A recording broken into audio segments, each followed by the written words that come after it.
Misunderstanding by J.S. Dissanayagam.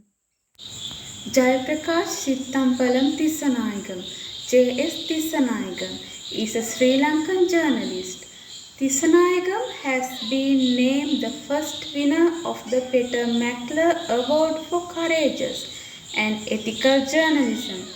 Tissanayagam also won the Committee to Project Journalist International Press Freedom Award in 2009, but could not go to receive it due to his imprisonment. However, the short story Misunderstanding, written by him, marked the golden age of Sri Lankan literature. Upali and Sherina main characters in this short story. Upali is a second year student in art faculty. He represents the ordinary class and he comes from a village Buddhist family. Sherin is a first year student in the English department. She represents the higher class. The author used special techniques in the short story. The main technique is characterization. There are two characters in the short story. They are Bandul and Sherin. The next technique is using simple and impressive language. The other technique is using imageries. For examples, the bus stop, university. We can talk about short story Misunderstanding under two themes. The first theme is misunderstanding towards the social class. The second theme is misunderstanding towards the person. Bandula was a second year student studying at the University of Peradeniya. He was an ordinary middle class boy. He came from a house with a pious Buddhist background. One day, Bandula saw her coming towards him. He thought she was cute and high class girl. She wore large mud wire rimmed glasses. Sherin arrived at the bus stand and gave an uninterested look to the Bandula. But Bandula waited to speak with Sherin in English. But he was afraid that he couldn't manage perfect English. At last, he took a deep breath and started to talk with Sherin. Bus service bad no. I don't know. I have only been here a little while. Ah, I said I have been waiting only a very short time. yes.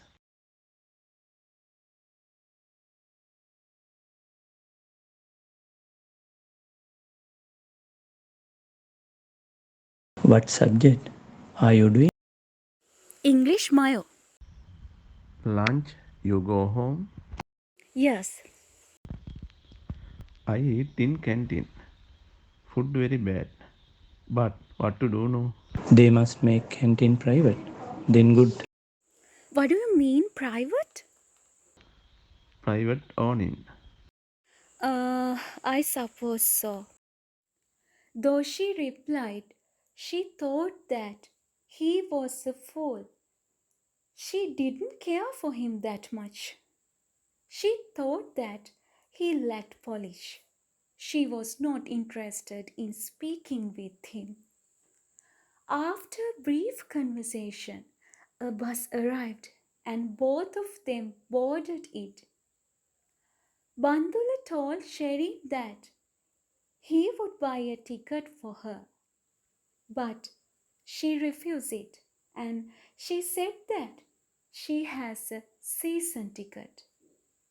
At once, she checked the season, but it was difficult for her to find it.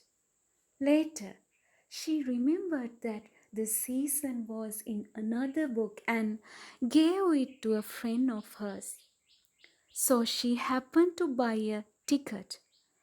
Though she wanted to buy a ticket, she was afraid that Bandula would misunderstand her.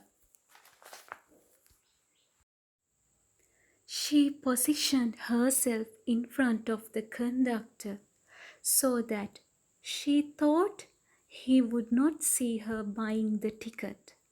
And she bought one. But when the conductor was giving sharing changes, Bandula saw this and he was upset and misunderstood sharing. He felt that the girl had told a lie and insulted him. Because of this, he became very frustrated and angry. He sat opposite sharing. The aisle divided them. It seemed now an unfordable gulf. There are some of the themes that can be seen in this short story. The main theme is misunderstanding towards the ordinary and upper class. The other theme is misunderstanding towards the person. J.S. Tissanayagam used appropriate techniques for the success of the short story. The major technique is characterization. The characters of Bandul and Sharing are used here as the main characters. Bandula's character represents the common class and Sharing's character represents the upper class. The author used third-person narration and conversational tone as other techniques. The use of simple and impressive language is another technique that comes here. For example, Sinhala dictions can be seen in this language. The use of appropriate imagery is another technique. A bus stop, and the university are the images in this short story.